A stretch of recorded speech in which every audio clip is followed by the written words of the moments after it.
तहे दिल से स्वागत करता हूं। और आज हम देखने वाले क्लास 10 का इकोनॉमिक्स चैप्टर नंबर का 4 है और चैप्टर का नाम है हमारी वित्तीय संस्थाएं। सबसे पहले आप ये जानिए कि वित्तीय का मतलब क्या होता है। तो वित्तीय का मतलब होता है पैसा। क्या होता है जी? पैसा, मुद्रा होता है। मतलब वे संस्थाएं जो मुद्रा को जमा कराती है या मुद्रा को आपको ऋण पर देती है, लोन आपको देती है, तो उसे वित्तीय संस्था कहा जाता है। फाइनेंशियल इंस्टीट्यूट कहा जाता है। इंस्टीट्यूट मतलब क्या था जी? संस्था होता है। तो आइए क्या साहब देखिए, वित्तीय संस्था किसे कहा जाएगा। तो मैंने लिखा है क्या कि जो संस्था आर्थिक विकास के लिए आवश्यक होता है उसे वित्तीय संस्था कहा जाता है। अब देखिए, बैंक आपको आर्थिक विकास में कैसे मतलब करेगी। देखिए, अगर आप घर पर पैसा रखिएगा ना तो हो सकता है कि बढ़े या नहीं बढ़े, लेकिन अगर आप बैंक में जमा कर देते हैं 5 साल के लिए, चाहे 6 साल के लिए, चाहे 10 साल के लिए, तो आपके बैंक जो है कम से कम जो है ना 6% ब्याज देगी। जो अगर आप 10 लाख जमा किए है ना तो 5 साल बाद जो आपको कम से कम 7 या 8 लाख मिलेंगे। 5 साल बाद में 7 या 8 लाख मिलेगा कम से कम। लेकिन 5 साल के जमा कीजिएगा तब, ऐसा नहीं कि आप जमा कर दिए और निकाल भी रहे। तो करेंट अकाउंट हो गया। करेंट अकाउंट में आपको ज्यादा पैसा नहीं बनता है। जैसे देखिए, बैंक हो गया साहब, पोस्ट ऑफिस हो गया, और क्या शेयर मार्केट। तो शेयर मार्केट अभी हाल फिलहाल में ज्यादा मतलब प्रचलित हुआ है। पहले क्या था, बैंक में लोग जो है ना पैसा जो है डालते, और भी पहले आप जानेंगे ना तो बैंक में कम, लोग पोस्ट ऑफिस में ज्यादा पैसा रखता था। आपने सुना होगा कि मेरे दादाजी का पोस्ट ऑफिस में इतना पैसा है। ठीक है, कई लोग जो है ना पहले पोस्ट ऑफिस में पैसा जमा करते थे और वहां से अपना जो है ना जो ब्याज मिलता था उसे खाते थे। अब देखिए साहब, ये जो वित्तीय संस्था होती है कितनी प्रकार की होती है? 2 प्रकार। एक होती है सरकारी बैंक और एक आता जी गैर सरकारी। एक सरकारी वित्तीय संस्था है और एक आदि गैर सरकारी। सुनिए ध्यान, जिसका संचालन सरकार के द्वारा किया जाता है, जिस संस्था का संचालन मतलब चलाया जाता है, जिस संस्था का संचालन सरकार के द्वारा किया जाता है उसे सरकारी वित्तीय संस्था कहा जाता है। और जिस संस्था का संचालन निजी व्यक्ति के द्वारा किया जाता है, मतलब प्राइवेट लोग के द्वारा किया जाता है, तो उसे गैर सरकारी संस्था कहा जाता है।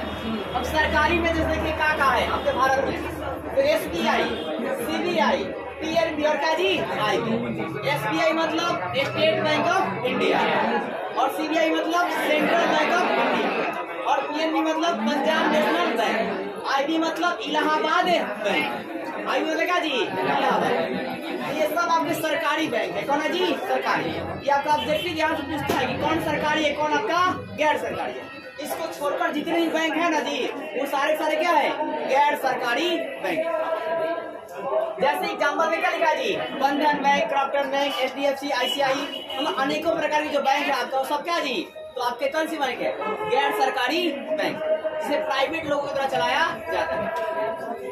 अब यहाँ ध्यान दीजिए, सुनिए। अब देखिए, ये बैंक आपको जल्दी लोन पास नहीं करती है, लेकिन जो आपका प्राइवेट है ना वो आपको जल्दी से लोन पास कर देती है। इससे फैसिलिटी भी आपको ज्यादा मिलती है।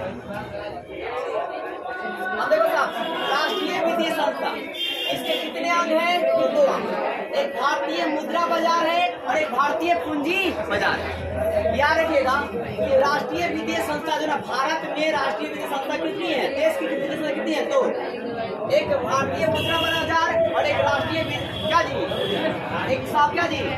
भारतीय पूंजी बाजार। एक मुद्रा बाजार है क्या जी? पूंजी। पहला समझिए, भारतीय जो मुद्रा बाजार है इसके 2 भाग है, एक संगठित क्षेत्र का और एक क्या जी? असंगठित क्षेत्र। एक संगठित क्षेत्र का है और क्या जी? असंगठित क्षेत्र का है। संगठित क्षेत्र में कौन आते हैं? तो भाई साहब देखिए, निजी बैंक आती है, सार्वजनिक बैंक आती है और विदेशी बैंक। याद रखना है कि जिस क्षेत्र में निजी बैंक, सार्वजनिक बैंक, विदेशी बैंक आती है वो संगठित क्षेत्र की भारतीय बैंक। और असंगठित क्षेत्र बैंक कौन कराएगा? यार क्या? देशी बैंक। जितने भी आपके देश की बैंक होती है वो सारे, और आपका जो वित्तीय कंपनी होती है, जो शेयर बाजार में मतलब कंपनी होती है, वो सब कंपनी असंगठित क्षेत्र में आती है।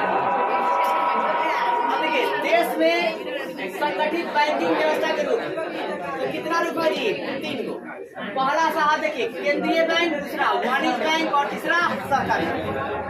सुनिएगा ध्यान से, जिस बैंक का संचालन केंद्र सरकार के द्वारा किया जाता है उसे केंद्रीय बैंक कहा जाता है। उदाहरण के लिए आरबीआई, और आरबीआई से आपका भारत में कोई बड़ी बैंक नहीं। मतलब पूछा जाएगा सबसे सर्वोच्च बैंक कौन सी है, तो कौन है जी? RBI, reserve bank of India.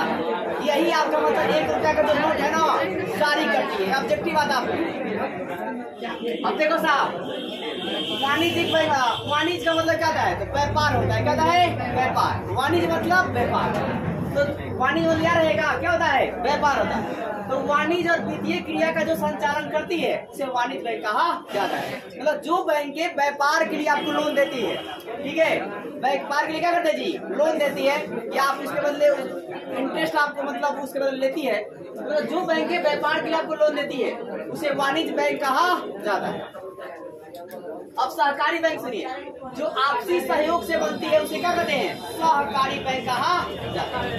जो आपसी सहयोग से बनेगा, जैसे आप ही लोग में क्या हुआ कि 20 लोग मिल गए और अपना पैसा इकट्ठा कर लिए और एक किसी अपने नाम से बैंक जो है खोल दिया, तो उसे कहा जाएगा सहकारी बैंक। जैसे कि मतलब इधर के कुछ लोग जो है ना मतलब मिल गए हैं और आपस में खोल दिए हैं और वो अपने मतलब अपने हिसाब से रूटीन के हिसाब के लोगों को लोन देते हैं और पैसा ब्याज पर दे देते हैं, वो कहलाती है सहकारी बैंक। अब भारतीय पूंजी बाजार समझिए, जो बैंक सुनिए, जो बैंक आपको लंबे समय के लिए लोन देती है ना उसे कहते हैं भारतीय पूंजी बाजार। क्या दिया आपको?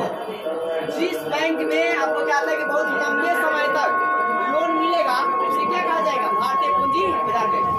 क्या है? दीर्घकाल तक हमें क्या मिलता है? पूंजी का उपलब्ध कराता है।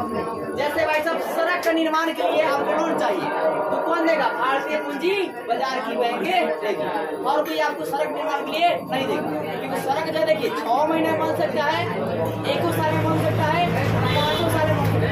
तो ऐसे परिस्थिति में ना लंबे समय वाली जो बैंक जो कौन है वो आपको कौन है जी? भारतीय पूंजी बाजार। अब देखिए, राज्य की वित्तीय संस्था वो आपका राष्ट्र था, तो राज्य की वित्तीय संस्था कितना जी? 2। एक गैर संस्थागत है और एक जी संस्थागत।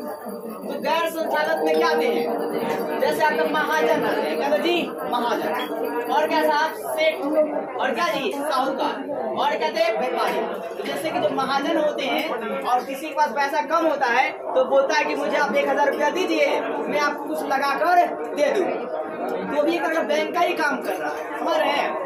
फिर अगर जो सेठ होते हैं, अब सेठ के पास जाते हैं, बोलते मुझे 1 लाख रुपया दीजिए, उसके बदले में आप 1,10,000 इतना दिनों में दूंगी।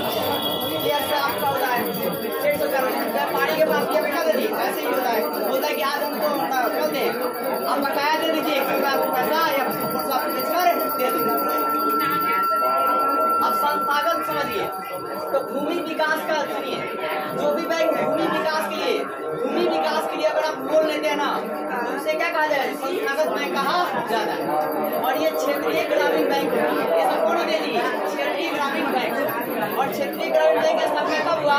1975। और इनकी संख्या जैसे कितनी है जी? 196। और व्यवसायिक बैंक का राष्ट्रीयकरण कब हुआ? तो कब हुआ जी? 1969। आज के लिए इतना, बाकी हम लोग सुनिए, बाकी आप थोड़ा 5 मिनट रुक जाइएगा, थोड़ा काम है। बाकी आप लोग डेली वीडियो देखेंगे, ठीक है? 4 दिन बंद रहेगा।